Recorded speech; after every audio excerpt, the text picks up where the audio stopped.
Halo semuanya, di video kali ini kita akan membahas FPB dengan metode pohon faktor atau faktorisasi prima. Di video sebelumnya kita sudah membahas tentang metode mendaftarkan faktor atau faktor persekutuan. Nah, video kali ini kita akan membahas tentang metode pohon faktor atau faktorisasi prima. Faktorisasi prima atau pohon faktor itu maksudnya adalah memecah bilangan menjadi perkalian bilangan prima. Jadi nanti angkanya itu kita bagi dengan bilangan-bilangan prima sampai dengan angka yang paling kecil dan tidak bisa kita bagi lagi dengan angka lain. Nah, gimana caranya sih bikin pohon faktor itu? Oke, nanti caranya adalah ada beberapa step nih. Yang pertama, kita buat pohon faktor untuk setiap bilangan. Yang kedua, tuliskan faktorisasi prima dari setiap bilangan yang diminta tadi. Yang ketiga, pilih faktor prima yang sama dari kedua bilangan. Yang keempat, jika ada angka yang sama, pilih pangkat yang beda atau pangkat yang paling kecil. Nah, yang kelima yaitu kalikan faktor-faktor yang tadi kita dapat. Nah, bentuk pohon faktor tuh seperti ini ya, seperti ada bulat, garis-garis, seperti itu. Kemudian, bulat yang pertama ini kita isi dengan angka yang akan kita bagi gitu. Misalnya angka berapa gitu yang kita minta, nanti FPB dari angka berapa dan berapa. Kemudian, untuk yang di sebelah kiri, ini kita isi dengan angka pembaginya. Angka pembagi itu berupa bilangan prima. Kita mulai dari yang terkecil, misalnya dari 2 atau dari 3 dan lain-lain. Nah, sedangkan untuk yang bulat sebelahnya itu adalah hasil bagi dari bilangan yang tadi, itu hasilnya berapa. Nah, kemudian untuk yang bulatan di bawahnya itu mengikuti seperti yang di atas. Yang di sebelah kiri itu adalah pembaginya lagi, pembaginya yaitu bilangan prima, boleh angka yang sama. Kalau masih bisa dibagi dengan angka yang sama, misalnya dibagi 2, kita pilih bagi dengan 2. Tapi kalau sudah tidak bisa, kita bagi dengan angka yang lain. Nah, kemudian sampingnya itu adalah hasil bagi dari bilangan yang tadi tuh. Nah, itu kita lakukan sampai dengan akhir, sampai tidak bisa dibagi angka yang lain lagi gitu ya. Nah, biar lebih jelasnya, lebih baik kita langsung ke contoh soal aja ya. Oke, di sini ada contohnya yaitu carilah FPB dari 64 dan 120. Nah, pertama kita buat pohon faktor dari 64 dulu, kemudian kita buat 120. Jadi step by step. Yang pertama 64.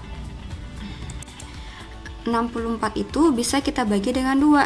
Nah, ketika kita bagi 2, kita tuh hasilnya di sampingnya berapa? 32.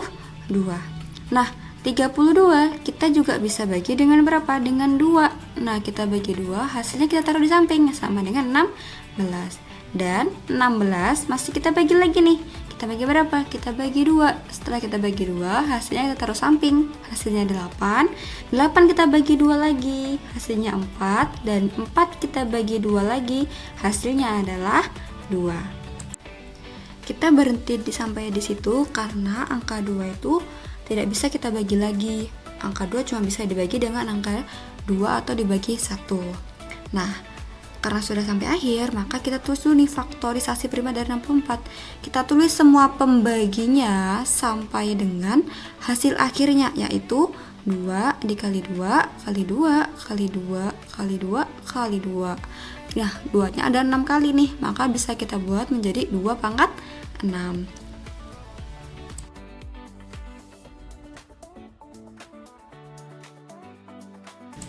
Kemudian dengan cara yang sama kita cari pohon faktor dan faktorisasi prima dari 120.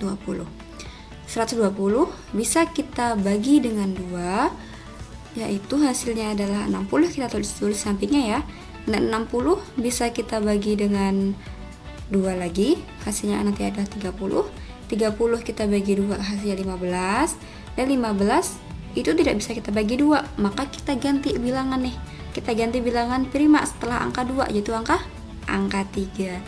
Ketika 15 dibagi 3, hasilnya adalah 5. Nah, 5 itu bisa kita bagi dengan berapa lagi? Dengan angka 5. Jadi kita cukup berhenti sampai 5. Setelah itu kita tuliskan semua angka-angka pembaginya dengan hasil akhir sampai 5. Itu adalah faktorisasi dari 120.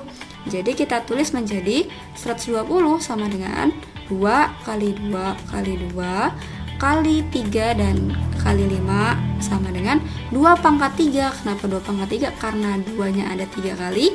Terus kita kali dengan 3 dan kita kali 5. Lalu kita cari FPB-nya. Kita lihat faktorisasi prima dari 64 dan 120 ada angka yang sama tidak? Oh, ternyata ada nih yang angka 2. Tapi yang di angka 64 2 pangkat 6, sedangkan di 120 ada 2 pangkat 3. Karena sama-sama ada dan pangkatnya juga berbeda, maka kita pilih pangkat yang paling kecil, yaitu pangkat 3. Jadi bisa kita tulis jawaban untuk FPB dari 64 dan 120 adalah 2 pangkat 3 sama dengan 8. 8 dapat dari 2 kali 2 kali 2. 2-nya ada sebanyak 3 kali ya. Begitu. Nah, biar makin paham, kakak ada contoh satu lagi nih. Yuk, mari kita bahas.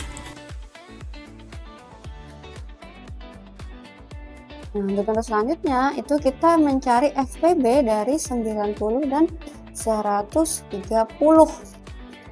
Prosesnya sama seperti yang sebelumnya. Yang pertama, kita buat dulu angka yang paling atas adalah 90. 90 itu bisa kita bagi berapa? Bisa kita bagi dengan 2. Ketika dibagi 2 hasilnya adalah 45. Nah, 45 ini karena dia bilangan ganjil, maka tidak bisa kita bagi dengan 2. Kita bagi berapa ya? Kira-kira bisa kita bagi dengan 3. 45 itu dibagi 3 hasilnya adalah 15. Kemudian dari 15 itu kita bagi lagi nih, kita bagi 3, maka hasilnya adalah 5. Karena sudah sampai di angka paling kecil, maka kita tuliskanlah faktorisasi primanya.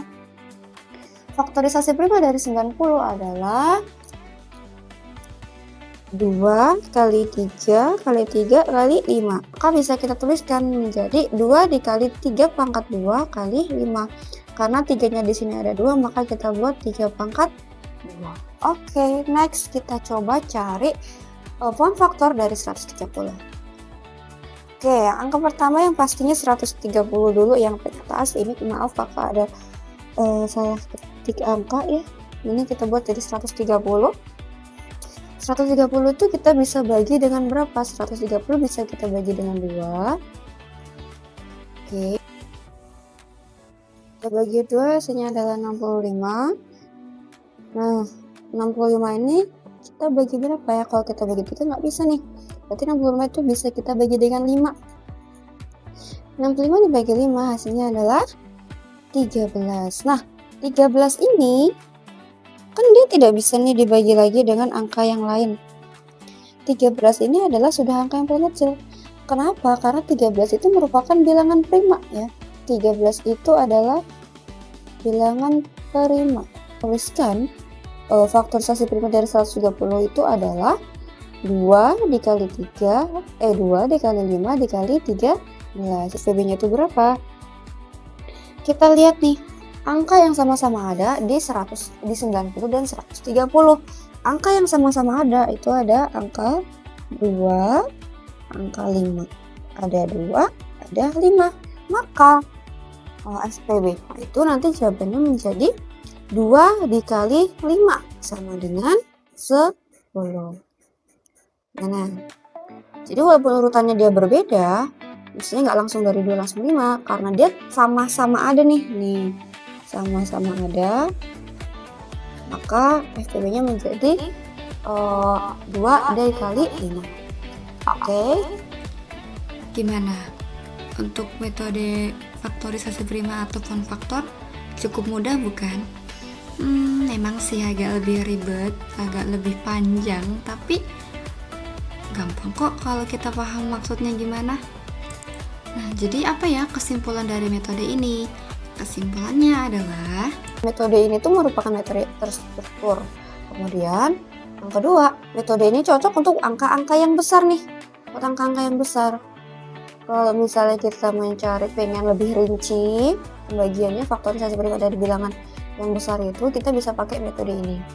Kemudian yang ketiga nih, proses mencari faktorisasi prima ini faktorisasi prima dari suatu angka ini cari dengan satu per satu ya, kita nggak bisa mencarinya sekaligus. Jadi ketika nanti mencari FPB dari 2 bilangan, maka kita cari satu per satu bilangan faktorisasi prima bilangan tersebut, dan ketika dia nanti lebih dari 2 itu juga prosesnya sama, harus mencari satu per satu. Mungkin cukup sampai di sini dulu pembahasan kita mengenai faktorisasi prima ataupun faktor. Jika nanti ada pertanyaan, boleh komen di bawah, boleh kritik dan saran. Jika ada pertanyaan tentang soal juga boleh komen-komen di bawah. Dan terima kasih sudah menonton. See you on the next video. Bye bye.